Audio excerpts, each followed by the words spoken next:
we'll start with Steve. Okay, thank you. Thanks a lot for inviting me. It's great to be here. This is a wonderful conference. I've also never been to Minnesota. Seeing the other end of the Mississippi River is very nice. What can I do is a question that constantly comes up in food discussions within and outside academia. Part of the difficulty, of course, is that the question itself has different meanings depending on who is doing the asking, which in the case of feeding the world is no easy matter because the ways in which we do food are always changing, and the problems are so numerous, entrenched, and deeply interconnected as well. We can't seriously address any of the long-standing and deeply entrenched problems surrounding the ways in which we do food in the U.S., and I think even perhaps globally, before we build an independent U.S. left, and ideally to creating, articulating, pursuing, and organizing around an anti-capitalist vision. And the absence of a left, and a U.S. left in particular, is so important for food issues because the problem, or set of problems revolving around the way we do food, is really not about food at all, but about power and inequality. The only way of getting there is by building an independent left from the ground up. Nor is it to say that all short-term projects, all attempts at reform, are a silly waste of time and that we should all be tirelessly working for the revolution. But it does at least force us to ask, I think, an obvious question that seems oddly out of vogue in vaguely progressive circles today, and that is, what is the relation between short-term action and short, medium, and longer-term political goals? What is the relationship between, on the one hand, the work I'm doing, and this isn't me, I mean the I in general, for example, to promote organic food, make healthy food accessible, or fight Monsanto, and the longer-term project of creating a better world, which necessarily includes a world in which healthy food is affordable, accessible, sustainable, produced under just conditions, and I think just less about profit all around. Precisely because one of the things the left has traditionally been good at is providing a political rudder, a sense of where we are going, of envisioning and championing radically different worlds. As the old saying goes, when we don't know where we are going, any direction is as good as any other. It leads down two paths or tendencies. On the one hand, a portion end up disengaged, feeling that unless they devote their entire life to the cause, something few that really can afford to do, that there is no point in doing anything. A conclusion that often leads them to look for the assurance that if they buy the right chocolate, don't eat as much meat, adopt this or that technology, boycott this company, and make an annual contribution to the United Farm Workers, that they will be able to continue their lives guilt-free, more or less, as they've always envisioned. The second tendency, and I'm going to overstate this a bit, but the second tendency is the polar opposite of being disengaged, or roughly what Liza Featherstone, Doug Henwood, and Christian Parenti have called activistism, an anti-intellectual, hyper-pragmatic emphasis on acting without analysis, where action is privileged regardless of its value, impact, direction, or connection to political aims. It can be found in local food movements, in a global justice movement, which often promotes the idea that the world's food problems will be resolved once all produce is locally grown, and among NGO and nonprofits, which, for whatever wonderful work they are doing, and I've been doing this myself, are ultimately in the business of selling press coverage of themselves, of their actions to foundation officers. And again, I've done this myself. Act now, think later. In this respect, to touch on the conversation from yesterday, although I agree we often see a paradigmatic polarization between, on the one hand, say, agribusiness with its emphasis on technology, profits, increased productivities, etc., and on the other, the local, let's all be self-sufficient strain that has become pervasive, if not hegemonic, among a broad cross-section of vaguely progressive folks of all ages, I think that Claire referred to as the new tyranny. I don't think it's best to characterize this polarization as right versus left. Many, although not all within the local crowd, are either politically illiterate, apolitical, or politically impossible to pin down, and actually wear this as sort of a badge of honor, I think, in many cases. That the local let's all be self-sufficient mantra has gained so much currency within so many circles is not a sign that the left exists. It's a sign that there's no serious left in the United States today. That the spaces for being exposed to or developing a critical, semi-coherent political analysis that helps one understand the world are becoming fewer and fewer. The fascination with the local, particularly in a way that it's sometimes uncritically kind of bandied about, and I think there's some good things about it as well, emerges only in the absence of a real political analysis, understanding, or vision, or a desire to simply avoid politics completely. It is often apolitical, it is often state-phobic, prone to conspiracy theory because any explanation seems to be as good as any other, and it is profoundly anti-intellectual, almost unwilling at times to critically look at alternatives. And these are currents, I think, that pervade both the left and the right in the current kind of context. To conclude, I'd also like to suggest that it's an argument for food studies. It's not only the case that in order to address many of our food problems that we need a U.S. left, but that food itself, critical discussions about food, is potentially a great way for building a left. It is fundamental to life and a commodity that people are currently quite interested in knowing by whom, and under what conditions it got produced. It's great for making and understanding connections. People are more receptive to the idea that the market should not be the sole determiner of how food is produced, distributed, priced, etc., than they are with other commodities in particular. It's also, along with energy, a place where people are beginning to think about what an economy might look like that is not predicated and dependent on never-ending growth. It is, in a sense, a great starting place for critical thinking and alternative visions. Thank you.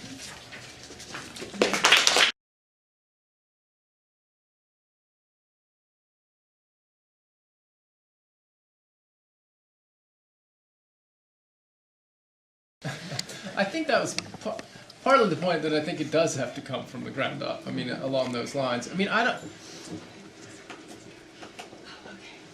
guess maybe my paper was pessimistic. I think maybe I am pessimistic. I don't see that right now.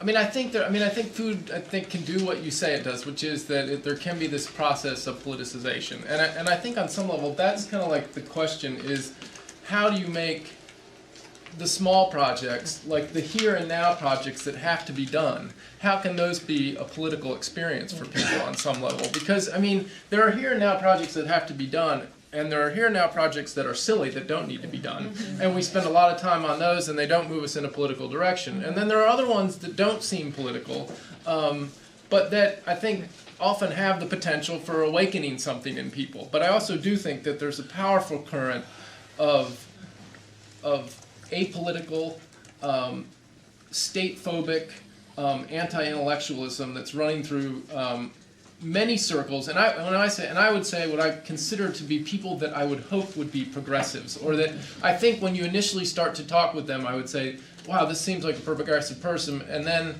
the conspiracy theories start to come out, or and I see that a lot. Maybe it's, maybe I'm not optimistic because I live in New Orleans and I work in Columbia, but not like places with hope, but I do agree that that's sort of where it kind of has to come up. I do also think, though, that, and this is where I think like intellectuals play a role, is that there does need to be some broader envisioning, or a sense of getting alternative visions out into a public discourse in a way that they're really not right now. If you sort of ask like for my students, it's where would they go to look for, you really have to look hard in the U.S. right now for something that you could tap into and would say that that's sort of a left discourse. It's not sort of readily available, and neither are sort of the avenues for activism in a way that they were, I think, in the past. And so there's a sense of having no sense of which kind of direction to go, and I think the internet doesn't kind of help this on some level as well. There's all sorts of things, but I think it's definitely ground up, but I think there needs to be people making connections between, okay, how does this local project fit into some sort of broader political, project or vision? Because it's amazing to me within progressive circles how infrequently what seems to me is an obvious question isn't asked, and it almost makes me nostalgic about that's all the left used to talk about. They never used to act. You used to have these sort of the Trotskyists versus the Maoists. That sort of but that, and this sort of fetishism of analysis, now it's sort of gone the other way, I think, on some level, and that's, I think, troubling.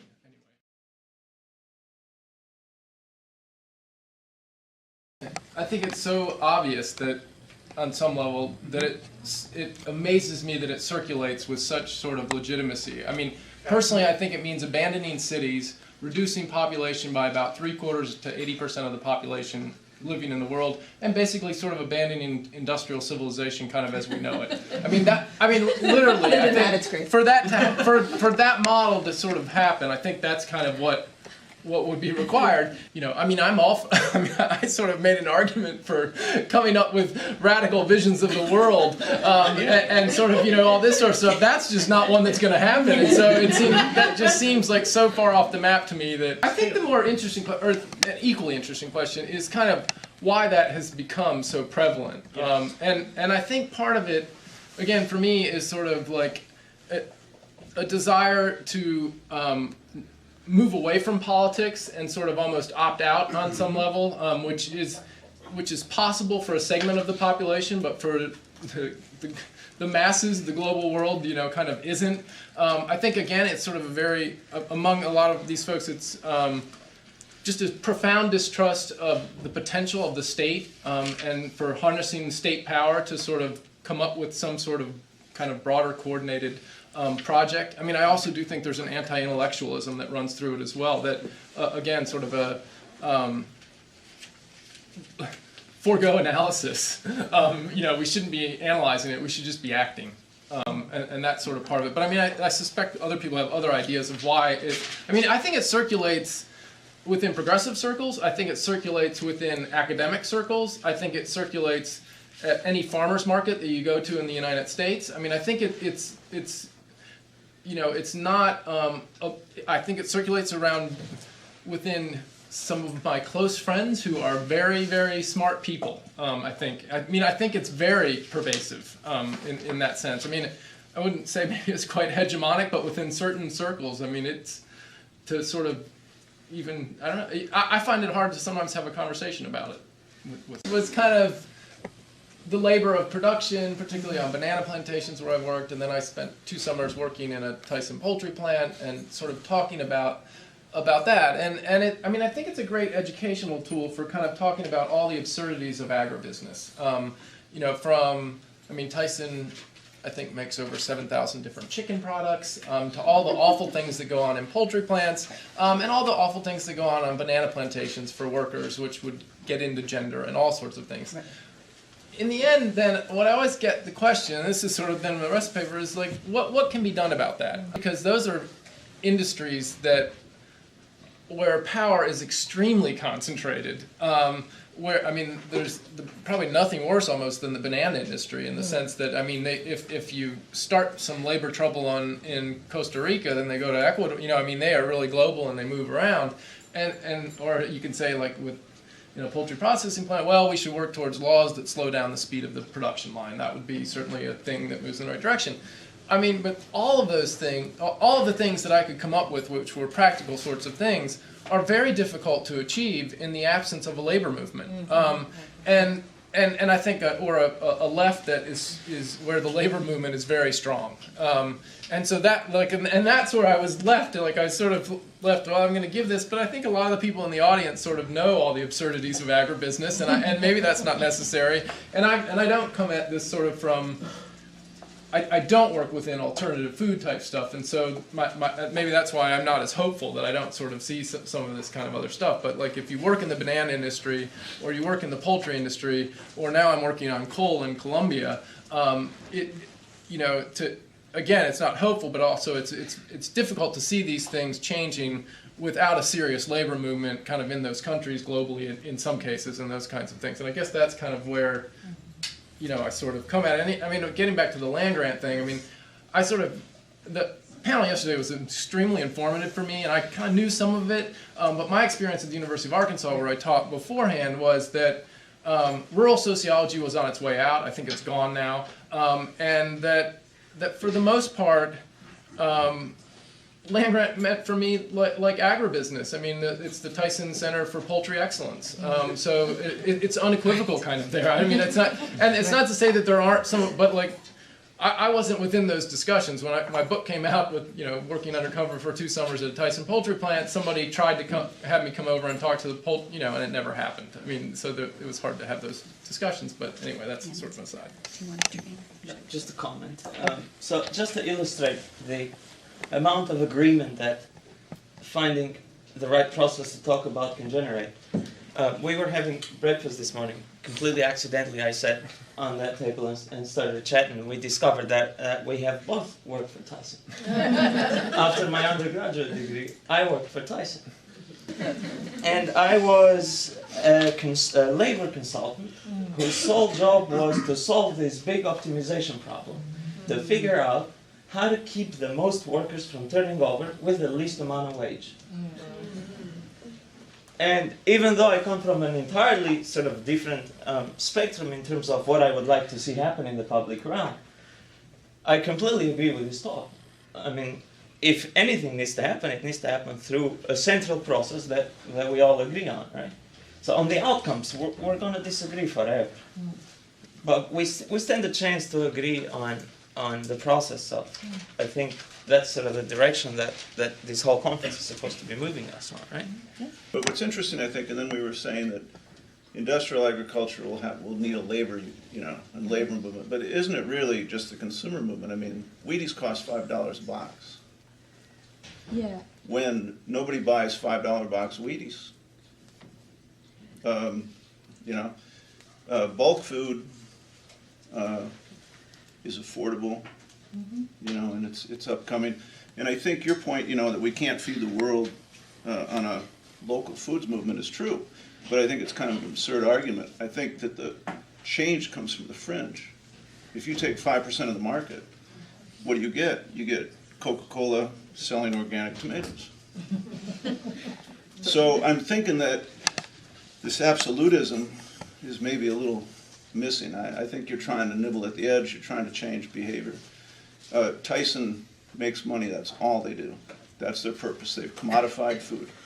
And they're going to make a lot of money, and they'll continue to. But if their market share cuts, if they lose 3%, 5%, 6%, they change. I have maybe about 5%. I would hold out hope about 5% for consumer movements personally. I just don't think that they're going to bring about sort of the kinds of change that I'm sort of thinking about. Anyway, I'll just leave it at that. I mean, I think there are a variety of reasons in terms of the fickleness of consumers, and I mean all sorts of things that. Yeah, but I mean, I think it has to come. I think it has to come from sort of producers tied to consumers, and consumers being sort of part of that. But I just think it driven by consumers. But that's all they respond to. I mean, their profits are spent in subordinating government. But they just make different products. If you have an educated consumption, which is home ec, when I took it, you tend to buy different things. Okay. All right, that was wonderful. Thank you, everyone.